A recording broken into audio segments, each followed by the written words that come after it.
नमस्कार दोस्तों, स्वागत है आपका टॉप क्लास ट्यूशन में। दोस्तों, आप लोग देख रहे हैं आज हमारे साथ बिहार का खास सेशन, जिसमें आप लोग के लिए वीवीआई क्वेश्चन जितना भी है बिहार जीके का वो लेकर के आया आप लोगों के लिए, जो प्रतियोगी परीक्षा में बार बार पूछा जा रहा है।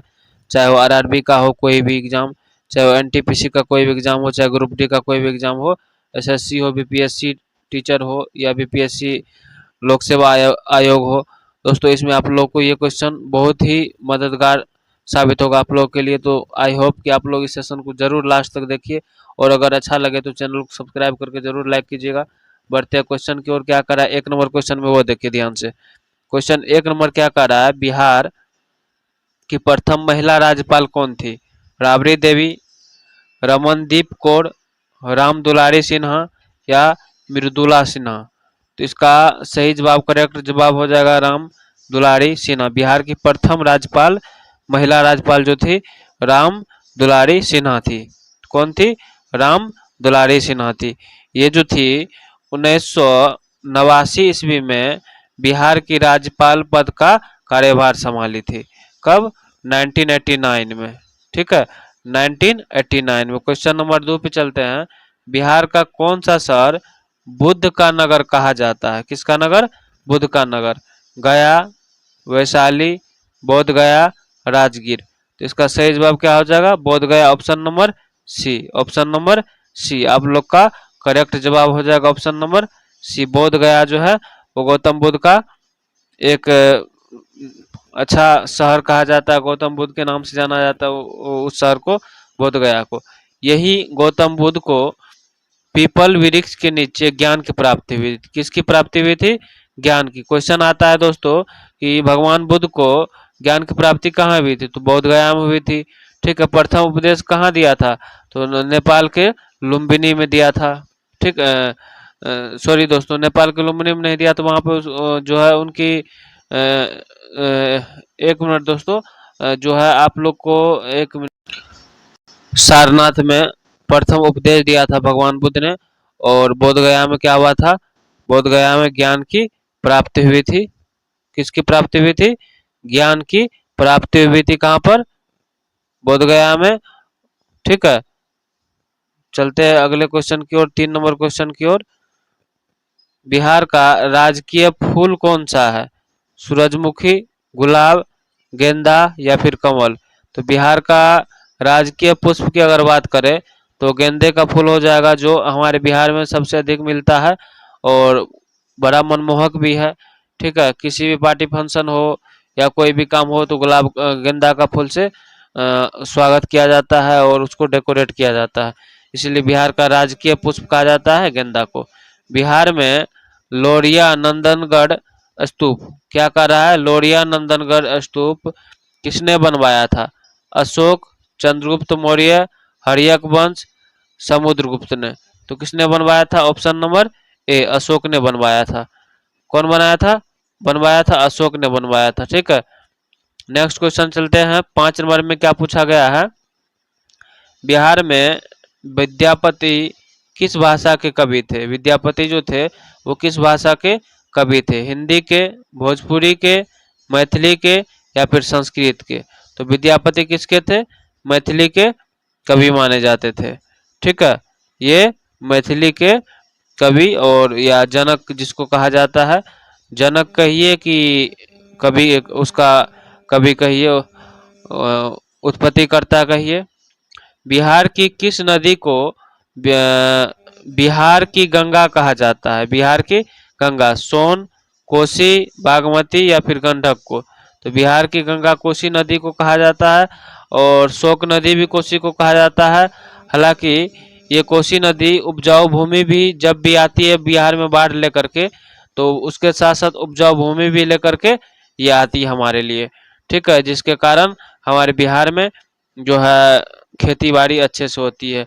बिहार की किस महिला को पद्मश्री सम्मान मिला है खेती के क्षेत्र में? किसके क्षेत्र में? खेती के क्षेत्र में। बताइएगा आप लोग। सुनीता देवी, राजकुमारी देवी, ज्योति सिंह या फिर सरोज कुमारी? क्या हो जाएगा इसका सही जवाब? राजकुमारी देवी। क्या हो जाएगा? राजकुमारी देवी। दोस्तों, राजकुमारी देवी जो थी वो किस क्षेत्र में इसको मिली थी पद्मश्री? और मुजफ्फरपुर से थी ये। इसको किसान चाची के नाम से भी जाना जाता है। और राजकुमारी देवी जो थी ये क्या कर रही थी? अचार बना रही थी, बनाना शुरू की, अचार बनाना शुरू की, जेली बनाना शुरू की, मतलब कई मतलब छोटे छोटे चीजों का निर्माण करके कई अच्छे रोजगार दिए महिलाओं को स्वयं सहायता समूह से जोड़ करके। और इसका जो प्रोडक्ट था देश विदेश में अन्य राज्य में पहुंचाया गया, जिसके कारण इसको भारत सरकार के द्वारा पद्मश्री का सम्मान मिला है। और ये मुजफ्फरपुर जिले की है। ठीक है। बिहार का कौन सा जिला पंचलोटी संगीत के लिए प्रसिद्ध है? किसके लिए? पंचलोटी। दरभंगा, भोजपुर, छपरा, मधुबनी। तो पंचलोटी के लिए कौन जो है प्रसिद्ध है? वो दरभंगा है। कौन है? दरभंगा है। ये बात आप लोग को याद रहेगा, दरभंगा है। ठीक है। ये यहाँ का शास्त्रीय संगीत और पंचलोटा शैली प्रसिद्ध है। कहाँ का? दरभंगा का। ठीक है। नेक्स्ट क्वेश्चन की ओर चलते हैं। क्वेश्चन नंबर 9 देखिए। भारत में सर्वाधिक किस फसल की खेती होती है? भारत कह रहे हैं, बिहार में गेहूं, चावल, मक्का, दलहन। तो बिहार में सबसे ज्यादा जो खेती होती है अभी के समय में वो चावल की खेती होती है। किसकी खेती होती है? चावल की खेती होती है बिहार में सबसे ज्यादा, चावल की। और प्रमुख खाद्य जो फसल है वो बिहार में क्या है? चावल ही है। उसके बाद क्या कह रहा है देखिए, बिहार के प्रथम राज्यपाल कौन थे? जेकी शेरिल, श्रीधरन, जयराम दास दौलतराम, जानकी वल्लभ। तो कौन था बिहार का प्रथम राज्यपाल? इसमें जेम्स के बारे में पूछा गया है। किसके बारे में इसमें पूछा गया है? जेम्स के बारे में। तो इसका सही जवाब हो जाएगा जयराम दास दौलतराम। क्या हो जाएगा? जयराम दास दौलतराम। इन्होंने अपना कार्यभार कब संभाला था? 1947 में अपना पद ग्रहण किया था। कौन? तो जयराम दास दौलतराम बिहार का प्रथम राज्यपाल। बिहार की किस यूनिवर्सिटी को बिहार का ऑक्सफोर्ड कहा जाता है? Patna university, Magadh university, Bhagalpur university, Nalanda university. तो ये क्या हो जाएगा? पटना यूनिवर्सिटी। क्या हो जाएगा? पटना यूनिवर्सिटी। ये ब्रिटिश काल में इसे उच्च शिक्षा का केंद्र माना जाता था। कौन काल में? ब्रिटिश काल में। ये अच्छा चलता था। ठीक है। अगला क्वेश्चन में है, बिहार में पुलिस दिवस कब मनाया जाता है? 22 मार्च, 1 अप्रैल, 2 दिसंबर, 10 अक्टूबर को। किसको कब मनाया जाता है? 10 अक्टूबर को मनाया जाता है पुलिस दिवस। बहादुरी के सम्मान को सम्मानित करने के लिए पुलिस को।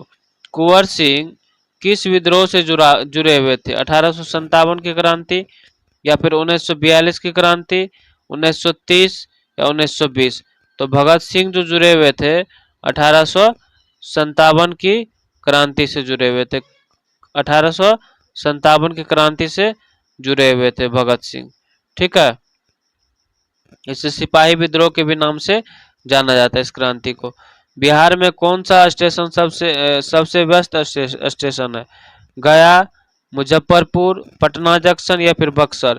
तो सबसे व्यस्त जंक्शन के रूप में अभी पटना जंक्शन उभर के आ रहा है, और पहले भी वही पटना ही जंक्शन था। और यह जो है किस रेलवे जोन में आता है? ये पूर्व मध्य रेलवे जोन में आता है। किसमें? पूर्व मध्य रेलवे जोन में आता है। कौन junction? Patna junction. Question number 15 में देखिए, बिहार का सबसे पुराना इंजीनियरिंग कॉलेज कौन सा कॉलेज? इंजीनियरिंग कॉलेज कौन सा है? Patna engineering college, NIT Patna, MIT Muzaffarpur, BCE Bhagalpur. तो सबसे पुराना इंजीनियरिंग कॉलेज जो है बिहार का वो NIT पटना है। कौन सा है? NIT पटना है। ठीक है। पूर्व में BCE कहलाता था। ये क्या कहलाता है? NIT पटना BCE, जो 1886 में स्थापित हुआ था। कब स्थापित हुआ था NIT पटना? 1866 ईस्वी में। बिहार का कौन सा जिला अंगिका भाषा के लिए प्रसिद्ध है? पूर्णिया, कटिहार, भागलपुर, मुंगेर। तो अंगिका भाषा के लिए कौन सा?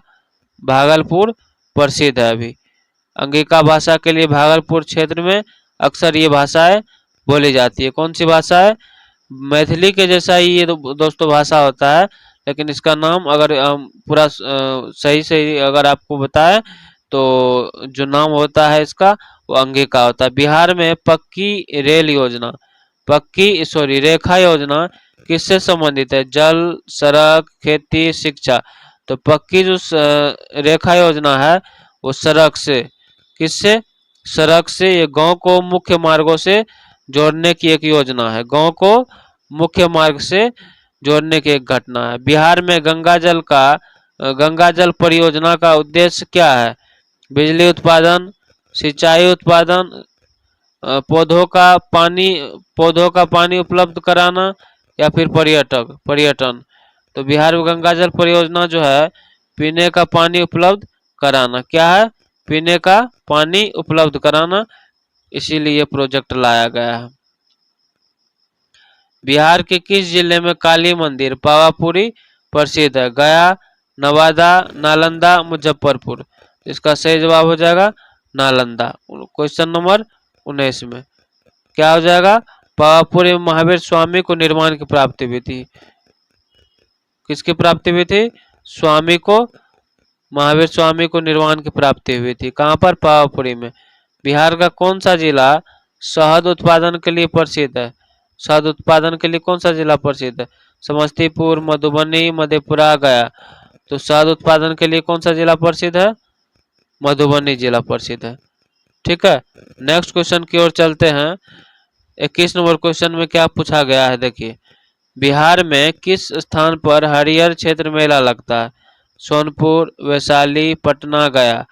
तो हरिहर क्षेत्र मेला की बात करें तो सोनपुर में लगता है, जो बिहार का सबसे फेमस और प्रसिद्ध मेला भी कहलाता है।